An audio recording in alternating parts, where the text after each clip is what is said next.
Hi everyone, it's Miss Anna back for another Therapy Tip Tuesday here in the Lake Success office. So today I'm going to be talking about tips and tricks for reading that can help with functional language and speech goals, as I'm sure many of the kids out there have summer reading to do either for library contests or for school. So hopefully you can take some of these tips and tricks and use them for your summer reading.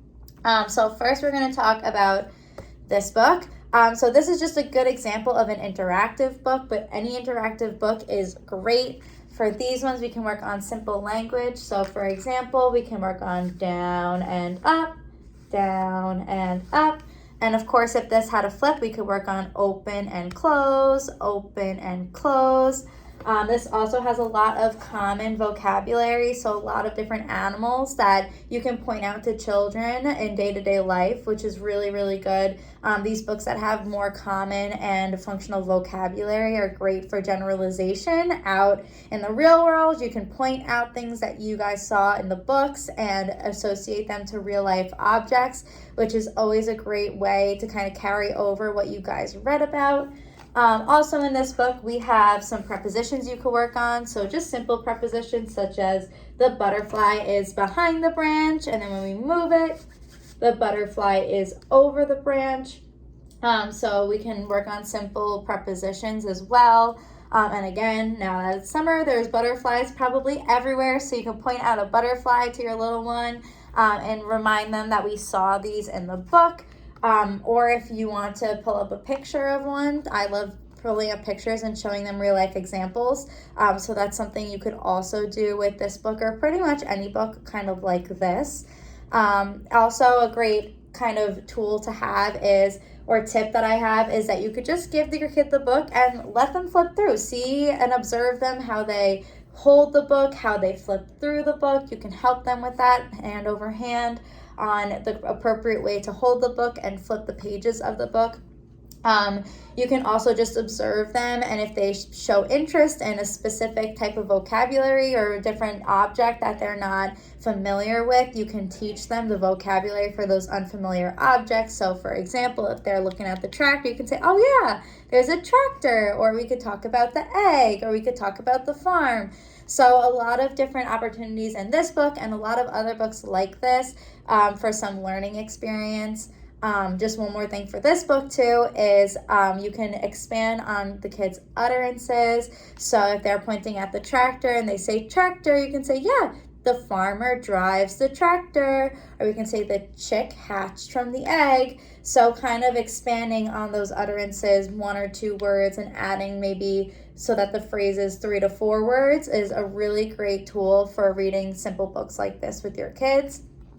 So love interactive books, big fan.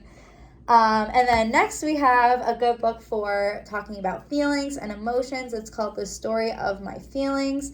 Books like this are great and can help kids understand their emotions. Also in these books, it's great to work on nonverbal language. So you can use gestures, you can act out the emotions, or you could change your voice for the different types of emotions to work on nonverbal communication, and also just to pique kids' interest. They love funny faces and funny voices, so if you change up your voice, hopefully they'll get a good laugh and also be able to associate what they're reading in the book to what they're feeling in real life. So it's a really helpful book. This book, or any book that has to do with feelings and different emotions. Again, you can work on nonverbal communication, nonverbal language, and then also just talk about maybe different experiences in which you might be feeling those specific feelings. So this book is great for all of that. And then finally, for some books, maybe a little bit more advanced, just a little bit, we have something like Froggy Learns to Swim. So for this book, we can make predictions for what this book might be about. When we're reading, we can make predictions of what might happen next. After the book is over, once you've finished reading the book, you can answer WH questions. There can be sequencing questions. So a little bit more advanced language goals that can be targeted with books like this. And again, you can also work on feelings with this. So when Froggy first falls into the water, he seems a little scared. He might be a little bit nervous. And then by the end of the book, he's happy and excited to swim. So especially for all those people who are learning to swim, this might be a great book, especially now that it's summer. It's a good summertime read. So yeah, that was also a great way to target language, maybe for some of those older kids. And yeah, other than that, speech is also really great to be targeted with books. If you find a book that has a lot of your child's speech sounds in it that they're working on in school, whether it be S or R or anything like that, there's a lot of books that maybe gear towards more of the speech aspect of it. So yeah, grab your favorite book, and I hope you have a fun time doing your summer reading.